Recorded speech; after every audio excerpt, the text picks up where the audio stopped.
Friends, কি খবৰ? নিশ্চয় আপোনালোকৰ ভাল। মই আহিছোঁ লাও পাত ছিঙিবলৈ। লাও পাত আজি কেলৈ ছিঙিছোঁ আপোনালোকে ভিডিঅ'টো চালে গম পাব। এয়া কোমলীয়া কোমলীয়া লাও পাত ছিঙি আনিছোঁ আৰু এইখিনি বেচন মই পানী চানী দি একদম মিলাই মেলি থৈছোঁ। আৰু লাও পাত কিখিলা মই ধুই মেলি একদম জোকাৰি থৈছোঁ। পানীটো নিয়ৰ হ'ব দিছোঁ ইয়াতে অলপ।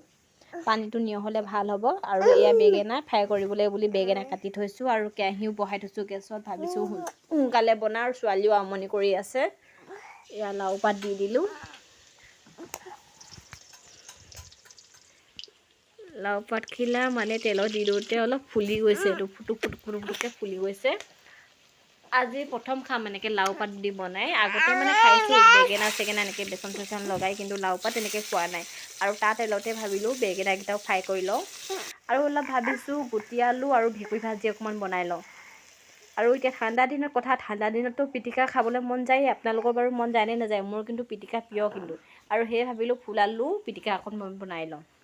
আৰু ভাতকেইটা মানে গৰমে গৰমে বাঢ়িছোঁ। গৰম হৈ আছে, পূৰা গৰম হয়। চব বস্তুৱেই গৰমে গৰমে বাঢ়িছোঁ। চব্জি তব্জি গৰমে গৰমে ভাত খাই কিন্তু বহুত ভাল লাগে। ঠাণ্ডা দিনত ঠাণ্ডা হ'লে বেয়া লাগে ভাত খাই। আৰু ভাবিছোঁ গৰমে গৰমে ভাতকেইটাও খাই লওঁ। আৰু মাছো দুপিচ এটা ফ্ৰাই কৰিলোঁ। দুপিচ নহয় 3 পিচ মানেই আছিলে, মই 2 পিচ এটা উলিয়াই লৈছোঁ। শুনে মই দুইজনী একেলগতে খাম যে। আৰু মোৰ এয়া ভাত ৰেডি। আৰু ভাতখিনি বাঢ়ি মেলি হৈ গ'ল।